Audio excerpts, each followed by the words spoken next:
Hello दोस्तों। तो कैसे हैं आप लोग? उम्मीद करता हूँ अच्छे होंगे।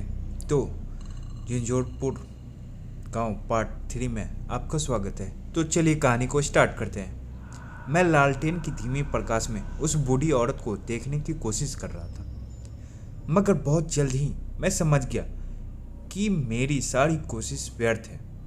प्रकाश बहुत धीमा था। उस बूढ़ी औरत का चेहरा देख पाना बहुत नामुमकिन सा हो रहा था। वो बूढ़ी औरत निर्मला पर अब भी चिल्ला रही थी और मैं ये सब कुछ देख रहा था। कुछ देर बाद वो बूढ़ी औरत फिर से चूल्हे पर रोटी बनाने लग गई और निर्मला मेरी तरफ देखकर कहने लगी, बाबूजी तुम थक गए होगे, तुम्हारे चेहरे पर थकान अब भी साफ दिखाई दे रही है। तुम्हारा चेहरा बता रहा कि तुम्हें आराम की सख्त ज़रूरत है। मैं तुम्हारे लिए लेटने की व्यवस्था करती हूँ। उसकी बात सुनकर मैं सोच में पड़ गया कि इतने छोटे कमरे में ये लेटने की व्यवस्था कैसे कर पाएगी। तब मैंने देखा निर्मला ने अपने 8 साल के बच्चे को एक तरफ बैठा लिया और जो उसका बच्चा रो रहा था उसे दूसरी तरफ बैठा दिया और एक गंदी सी चटाई लेकर सामने बिछा दी और मेरे तरफ इशारा करके कहा, आओ बाबूजी लेट जाओ। मैं उस गंदी गंदी चटाई की तरफ देखने लगा। तभी उसने मुझसे दोबारा कहा, हम गरीब लोग हैं बाबूजी, हमारे यहाँ अंग्रेजी गद्दे तो नहीं, यही चटाई मिलेगी। आपके लिए इतना तो कर ही सकती हूँ कि आपके बदन को थोड़ा आराम दे सकूँ। इतना कहकर वो खिलखिलाकर हंसने लगी। मुझे उसकी बात में दम नजर आया। मैं चटाई पर एक तरफ जाकर लेट गया और अपने बैग को मैंने तकिया बना दिया। जैसे ही मैं चटाई पर लेटा कब गहरी नींद आ गई मुझे पता ही नहीं चला और मैं कितने देर तक सोता रहा ये भी मुझे पता नहीं। गहरी नींद में मेरे कानों में फिर से उसी बच्चे की चिल्लाने की आवाज़ टकराई। मैं अचानक उठकर बैठ गया। मेरी नज़र उस बच्चे पर पड़ी तो मैंने देखा वो बच्चा अभी भी हलक फाड़ फाड़ कर चिल्ला रहा था। मुझे उस समय उस बच्चे के ऊपर बहुत ज़्यादा गुस्सा आया। मैं समझ नहीं पा रहा था आखिर उस बच्चे के हलक में इतनी आवाज़ कहाँ से आ गई, जिसकी आवाज़ का इतना स्वर तेज था जो चुप होने का नाम ही नहीं ले रहा था। हल्के से प्रकाश में मैंने इधर उधर देखने की कोशिश की। मुझे निर्मला नहीं दिखाई दी, लेकिन उसका 8 साल का बेटा जिसका रंग काला था बैठा हुआ दिखाई दिया। वो अभी भी उसी मुद्रा में ही बैठा हुआ था।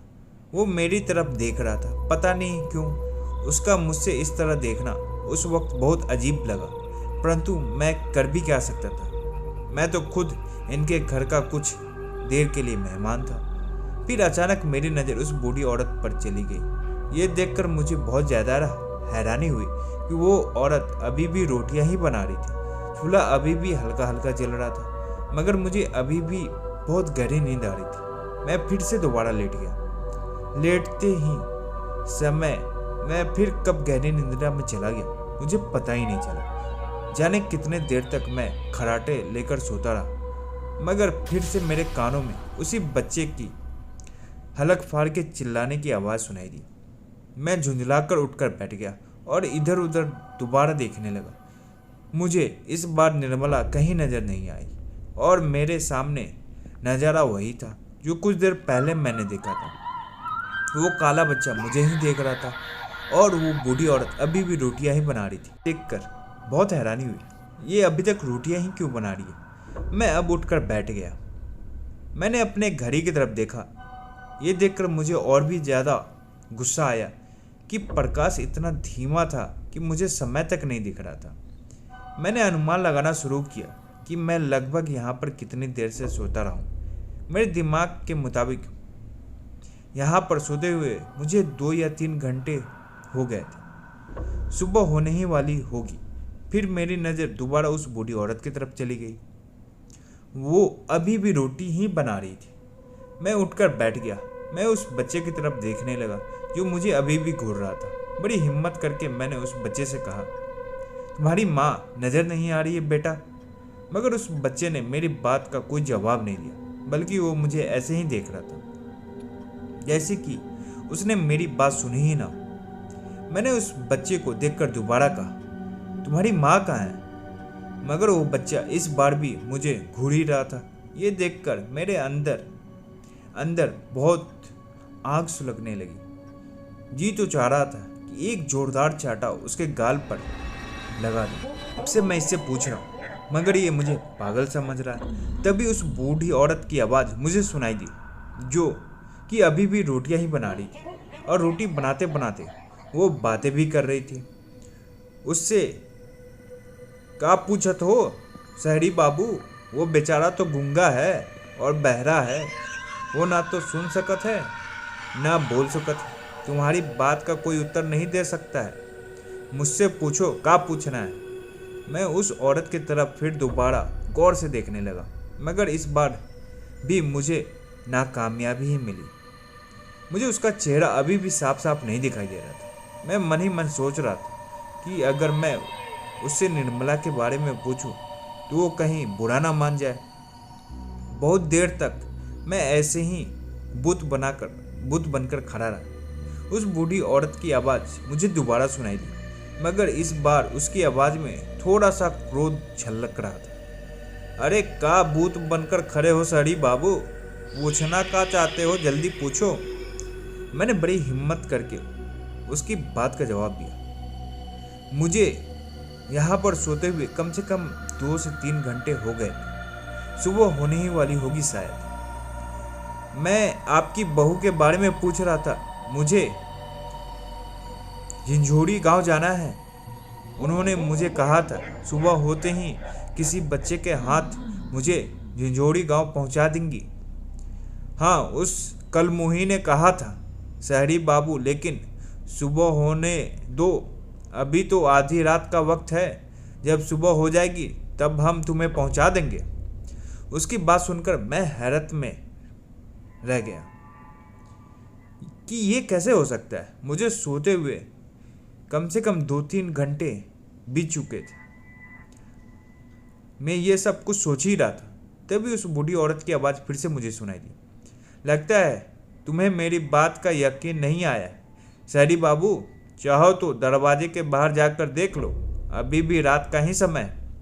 लेकिन मुझे तो सोते हुए 2-3 घंटे हो गए हैं। सोते में ऐसा ही लगता है शहरी बाबू, मगर ऐसा होता नहीं। उसकी बात सुनकर मैं दरवाजे की तरफ बढ़ गया, और मैंने जब दरवाज़ा खोलकर देखा तो उस बूढ़ी औरत की बात बिल्कुल सही थी। दरवाज़ा खोलते ही ठंडी हवा मेरे बदन से टकराई, और बाहर का नज़ारा वही था जब मैं इस घर में आया था। मैंने दरवाज़ा बंद कर दिया और फिर से चटाई पर जाकर बैठ गया। मुझे अब बैठे बचे अच्छा खासा समय हो गया था। मैंने फिर अपने मन ही मन अनुमान लगाया कि यहाँ पर बैठे बैठे कम से कम 2 घंटे तो समय आराम से बीत गए होंगे। मेरी नज़र फिर उसी बूढ़ी औरत पर गई। वो अभी भी रोटियां ही बना रही थी। मैं उठकर खड़ा हो गया। अब तो मुझे पूरा यकीन हो गया था कि अब तो सुबह हो ही गई होगी। हो सकता है उस वक्त मैं कुछ देर सोया हूँ और मुझे एहसास न हुआ हो, लेकिन अब तो मुझे जागते हुए कम से कम 2 या 3 घंटे आराम से गुजर चुका है। मैं उठकर खड़ा हुआ ही था कि उस बूढ़ी औरत की आवाज़ फिर से सुनाई दी। कहाँ जा रहे हो शहरी बाबू? सुबह हो गई है, अब मुझे चलना चाहिए।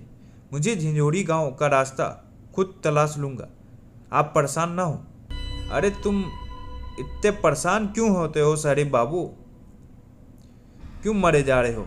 उस बूढ़ी औरत ने तेज आवाज़ में कहा। पहले सुबह तो हो जाने दो। जब सुबह हो जाएगी तब हम खुद तुम्हें वहाँ पहुँचा देंगे। वो कलमुही आ जाएगी, उसके हाथों पहुँचा देंगे। उसकी बात सुनकर मेरे फिर दिमाग चकरा गया और मैं हैरत से उस बूढ़ी औरत की तरफ देखने लगा। मैं अपना बैग उठा चुका था और मैं उस बूढ़ी औरत की बात सुनकर कुछ सोचने लगा। तभी वो बूढ़ी औरत फिर से मुझे बोली, अगर मेरी बात का यकीन ना आए तो दरवाज़ा खोलकर देख लो, अभी सुबह नहीं हुई। उसकी बात सुनकर तेज तेज कदमों से चलता हुआ मैं दरवाजे को खोल दिया, मगर जैसे ही मैंने दरवाज़ा खोला, ये देखकर मेरे हैरत का इंतहा नहीं रहा कि अभी भी रात ही थी। मैं हैरत से इधर उधर देखने लगा। मेरे सामने अभी भी वो बूढ़ी औरत और वो हलक फाड़ता हुआ बच्चा और वो 8 साल का गूंगा बहरा बच्चा मौजूद था। निर्मला अभी भी गायब थी। मैं सोच रहा था ऐसे कैसे हो सकता है, इतनी देर में तो सुबह हो जानी चाहिए, पर सुबह क्यों नहीं हो रही है। ये सोच ही रहा था कि मैं दरवाजे पर खड़ा बाहर घनी अंधेरी रात को देखने लगा। तभी उस बूढ़ी औरत की आवाज़ मुझे फिर सुनाई दी, दरवाज़ा बंद करो शहरी बाबू, बच्चे को ठंड लग जाएगी। मैंने दरवाज़ा बंद कर दिया और जाकर दोबारा अपनी जगह पर बैठ गया। मुझे अब वहाँ पर अजीब सी घुटन होने लगी थी। अब मुझे वहाँ का माहौल अजीब सा प्रतीत होने लगा था। मुझे अंदर से एक अनजाना सा डर सताने लगा था।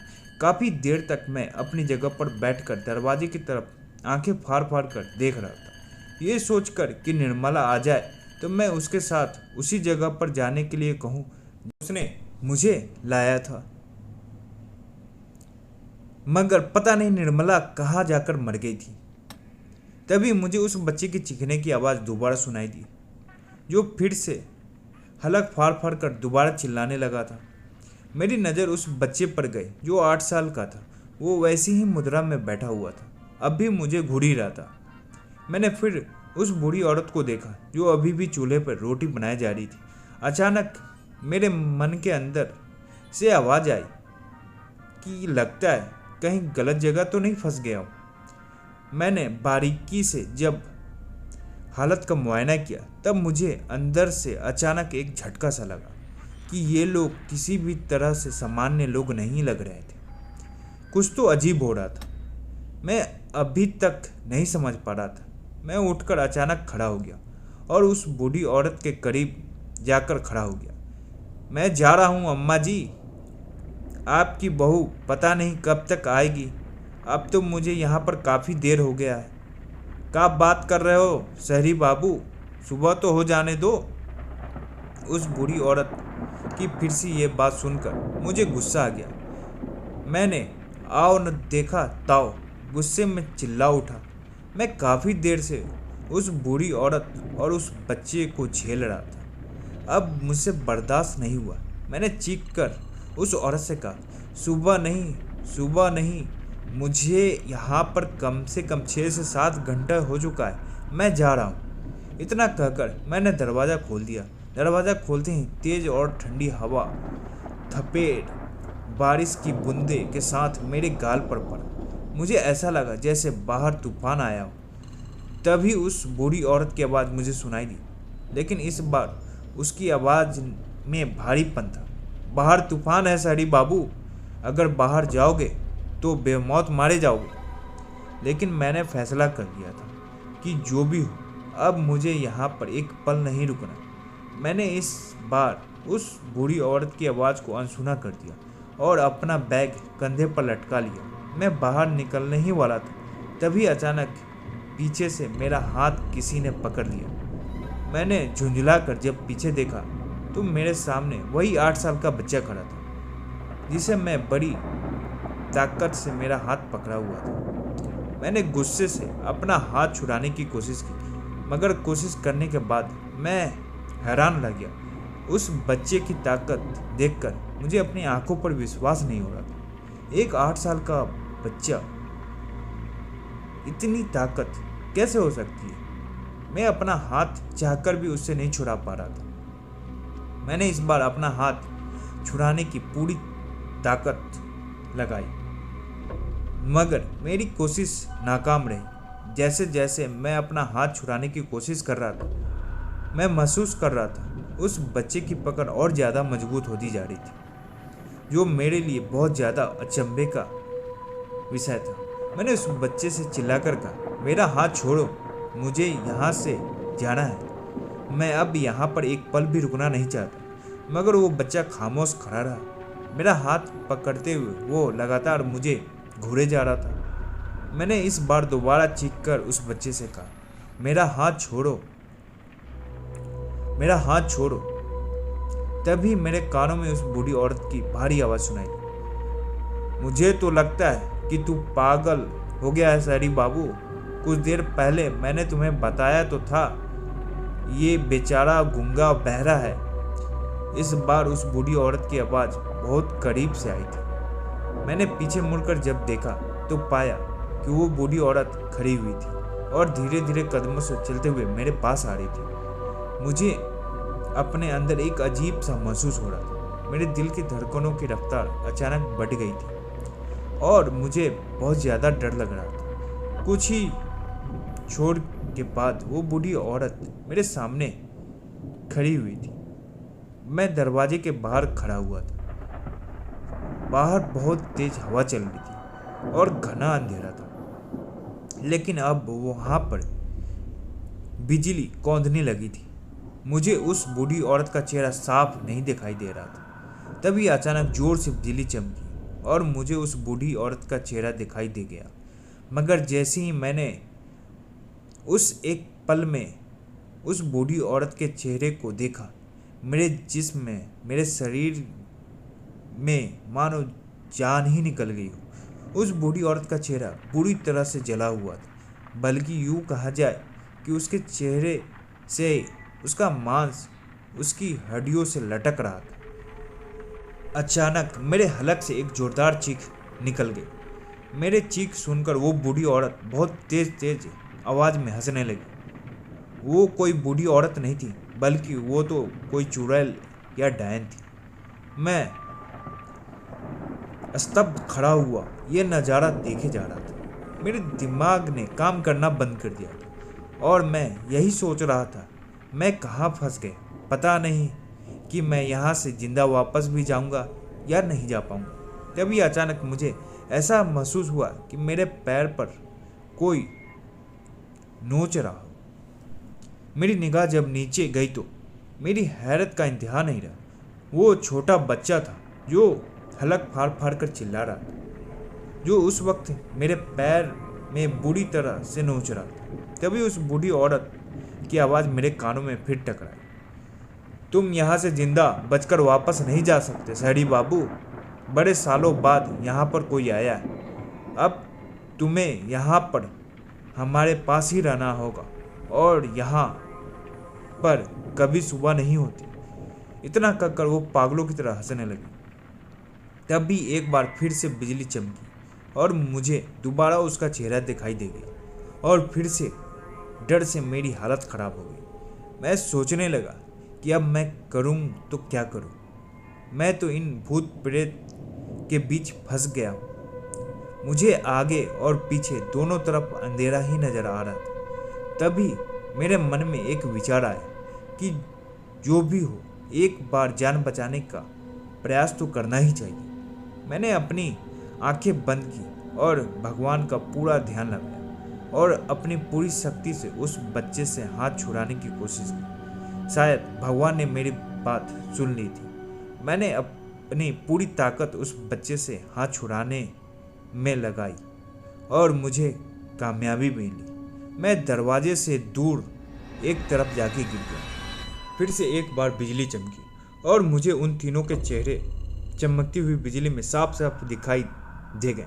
मैंने देखा उस बूढ़ी औरत का चेहरा तो भयानक था ही, मगर अब साथ में उस बच्चे का चेहरा भी जला हुआ था। और सबसे ज़्यादा खतरनाक तो वो सबसे छोटा बच्चा लग रहा था, जो हलक फाड़ फाड़ कर चिल्ला रहा था। मैं अपनी पूरी ताकत लगाकर बुरी तरह से भागने लगा। मुझे नहीं पता था कि मैं किस दिशा की ओर भाग रहा हूँ, बस मैं भागा जा रहा था। मैं कितनी देर भागता रहा मुझे नहीं मालूम, क्योंकि मैंने पीछे पलट कर नहीं देखा था। अचानक मेरा जिस्म भागते भागते अचानक किसी और जिस्म में टकराया और मैं गिर गया। मैं बुरी तरह से हाँफ रहा था। मेरी सांस हलक में आ चुकी थी। तभी घने अंधेरे और तूफान के बीच मुझे निर्मला की आवाज़ सुनाई दी। कहाँ जा रहे हो बाबूजी? मैं थोड़ी देर के लिए क्या चली गई, तुम वहाँ से चले आए। मैंने तुमसे कहा तो था कि मैं सुबह किसी बच्चे के हाथों तुम्हें झिंझोड़ी गांव पहुंचवा दूंगी। तुम्हें मेरा इंतज़ार करना चाहिए था बाबूजी। निर्मला की आवाज़ सुनकर मेरे शरीर फिर से एक बार कांप गया, क्योंकि मैं समझ चुका था कि ये भी कोई चुड़ैल या पिशाचनी ही होगी। मैंने उसकी बात का कोई जवाब नहीं दिया और मैं फिर दोबारा अपनी पूरी ताकत से भागने लगा। निर्मला की आवाज़ अभी भी मेरे कानों में सुनाई दे रही थी। रुक जाओ बाबूजी, रुक जाओ, मेरी बात तो सुनो, कहाँ तक भागोगे? सुबह होने में अभी देर है, सुबह तुम्हें झिंझोड़ी गांव पहुंचा दूंगी। मगर मैं सिर्फ भागा ही जा रहा था और दिल ही दिल में ये सोच रहा था, पता नहीं सुबह कब होगी, आखिर ये सुबह क्यों नहीं हो रही। न जाने कितनी देर भागने के बाद मुझे कुछ रोशनियां नजर आई तो मैं उस तरफ भाग उठा। उन पलों में मुझे उम्मीद की रोशनी दिखाई दी। वो शायद कुछ इस तरह थी जैसे रेगिस्तान में भटकते हुए किसी को हल्का सा पानी दिख जाए, और उतनी ही गहरी थी मेरी निराश जब मैंने अपने आप को एक शमशान में पाया। न जाने कितने चिताओं से निकलती हुई लपटें आकाश में जा रही थी।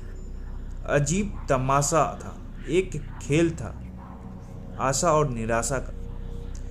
उम्मीद की अलग किरण तब चमकी जब मैंने वहां एक इंसान को देखा। शायद वो शमशान में चिताओं की निगरानी करने वाला था। वो जो भी था लेकिन इंसान था। मैंने उसे आवाज़ दी। एक चिता में अंगारों को एक बांस में पलटते हुए उसने मेरी तरफ घूम कर देखा। बदहवासी की हालत में भागते हुए मैंने करीब पहुंचकर न जाने क्यों उसका हाथ थाम लिया और एक गगनभेदी चीख, जो मुझे याद नहीं वो चीख उसकी थी या मेरी। उसका हाथ एक हड्डी की शक्ल में मेरे हाथ में था और वो खुद हवा में घुल चुका था। उसके आगे क्या हुआ मैं नहीं जानता। जब मुझे होश आया तो मेरे सर पर सूरज चमक रहा था और कई लोग मुझे घेरे हुए खड़े थे। पता चला कि झिंझोर गांव वहां से 15 किलोमीटर दूर था। उन्हीं लोगों ने मुझे वहां तक पहुंचाया।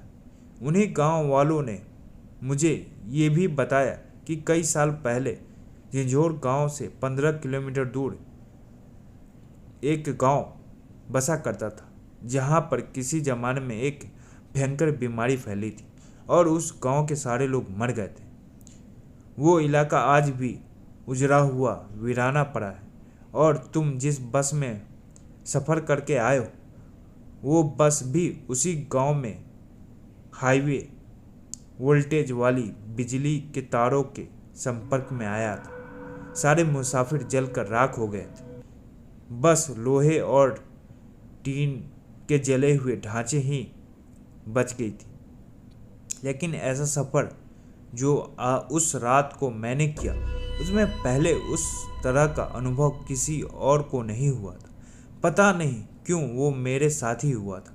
और वहाँ तक झिंझोर गांव जाने वाली आखिरी बस का सवाल था, वो तो मेरे पहुँचने से पहले ही निकल चुकी थी और मैं जिनके घर जाने वाला था वो लोग मुझे वहाँ खुद लेने आए थे, लेकिन मुझे वहाँ मौजूद न पाकर निराश होकर लौट गए थे। उन्हीं गांव वालों में से एक व्यक्ति ने मुझसे कहा था कि तुम पहले व्यक्ति हो जो उस भूतिया बस से और उस शापित भूतिया गांव से जिंदा वापस बचकर आए हो, वरना अक्सर लोग वहां पर लापता हो जाते हैं और न जाने कितने लापता हो चुके हैं जिनका कोई सुराग आज तक नहीं मिला। तो आपको ये कहानी कैसी लगी? अगर अच्छी लगी हो तो लाइक, कमेंट एंड सब्सक्राइब करना ना भूलें।